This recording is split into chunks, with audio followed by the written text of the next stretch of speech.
Please raise your right hand. I, Jumaane D. Williams, I, Jumaane D. Williams, do solemnly affirm do solemnly affirm that I will support the Constitution of the United States that I will support the Constitution of the United States, and the Constitution of the State of New York, the Constitution of the State of New York, and that I will faithfully discharge the duties and I will faithfully discharge the duties of the Office of Public Advocate for the City of New York, of the Office of Public Advocate for the City of New York, according to the best of my abilities. according to the best of my ability. Congratulations.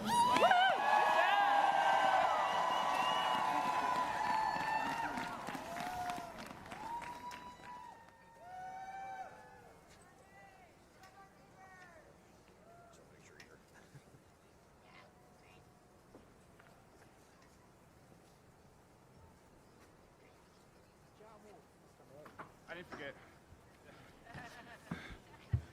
Zohran, Mark, we did it.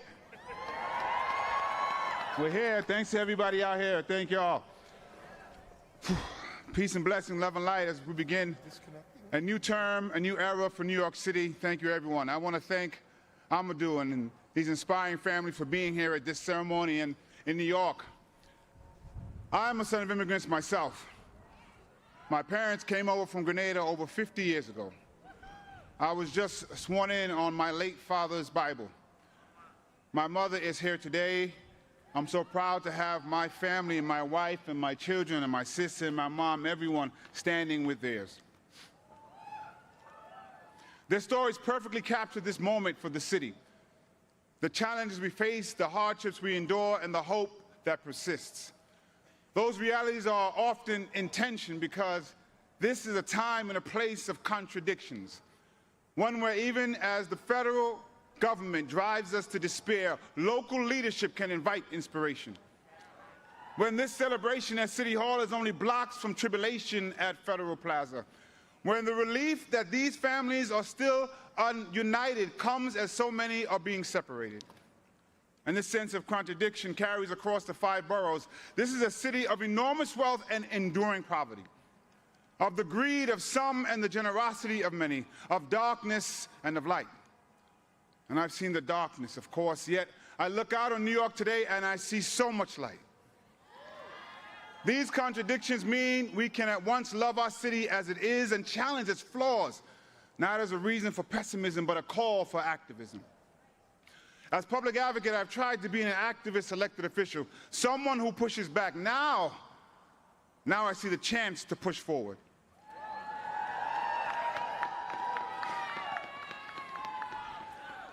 To provide accountability aimed at the ideal that government has an opportunity and an obligation to do good.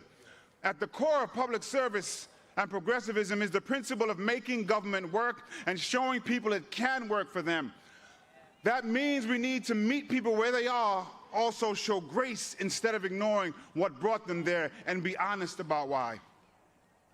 The powers in place would rather create an other to blame for our problems than to address them, whether it be our immigrant communities, our trans siblings, our homeless neighbors, or too many other marginalized groups.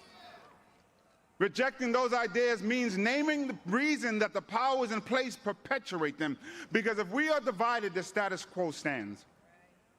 Whether you arrived in our city generations ago, or 5 years ago, or 5 minutes ago, the reason so many New Yorkers have too little are not because of the people who have even less or who have been here for less time, not because of the people pushed to the bottom, but the systems entrenched at the top.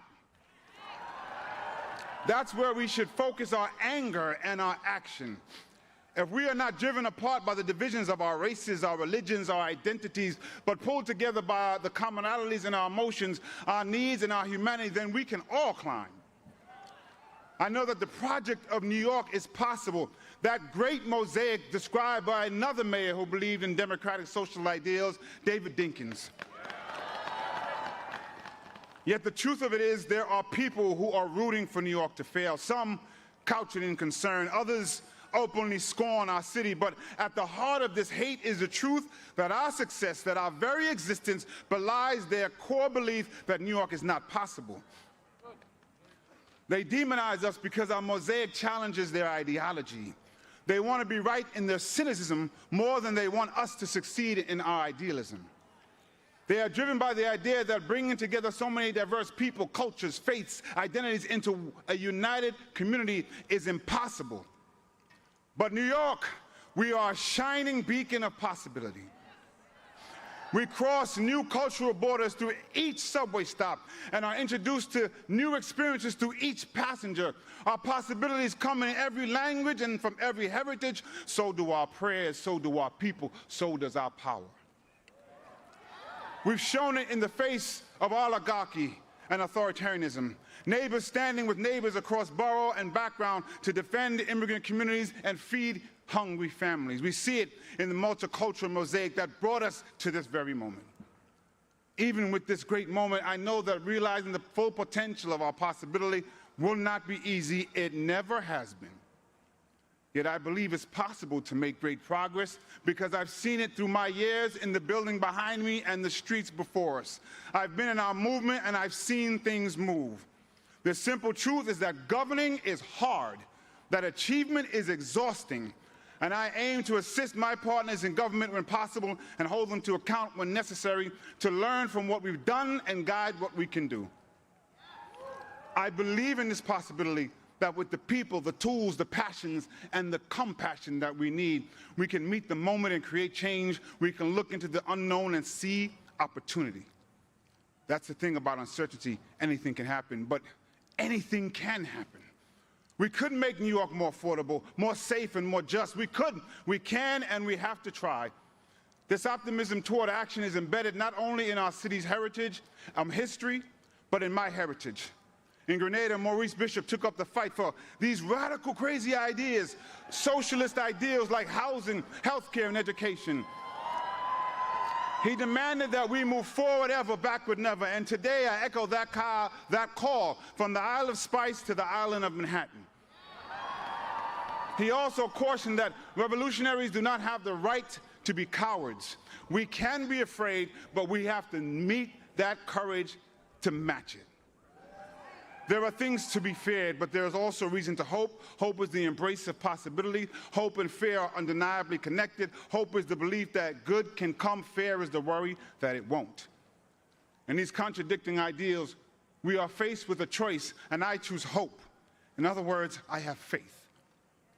But faith without works is dead. So today, I'm committing to the work of public service, and I ask every New Yorker to commit their own talents to use what they have and do what they can for the success of our city and everyone who calls it home.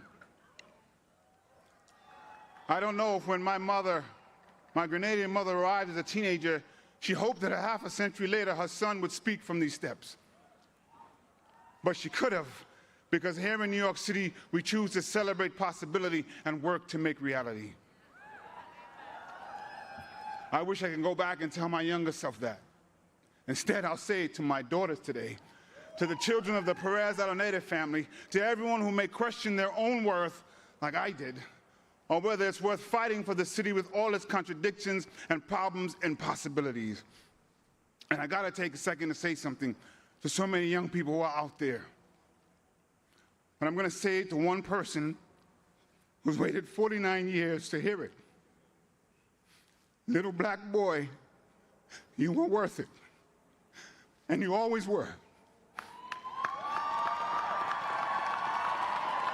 And without any titles, you were enough. You were always enough. And you deserve to accept love, and you deserve to be protected.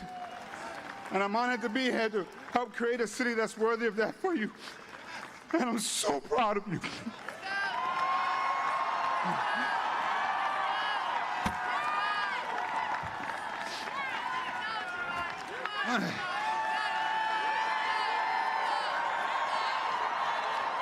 So just hold on, we're gonna be all right. We're gonna be all right.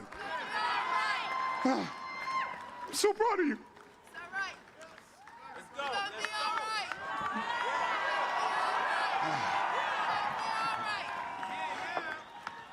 As we head into a new year, a new term, I want to ask all of you to take an oath with me. Our neighbors, I know in Brazil, adopted this motto that I've tried to embody. I did hear it for Comptroller Lander, but I gotta give him his credit. That no one let go of anyone's hands, because if we're all connected, we can't lose anyone. So we hold on to the hand of our neighbor and we reach out with our other hand to grasp someone who may fall through the cracks, and we bring them along. I want everyone, if they're comfortable, take a hand of the person next to you or the arm and just repeat after me. We can all be the voice of the people. I know what's ahead, but I won't lose hold. And I won't lose hope. Anything can happen, so anything can happen. And as we march forward, no one let go of anyone's hands. Peace.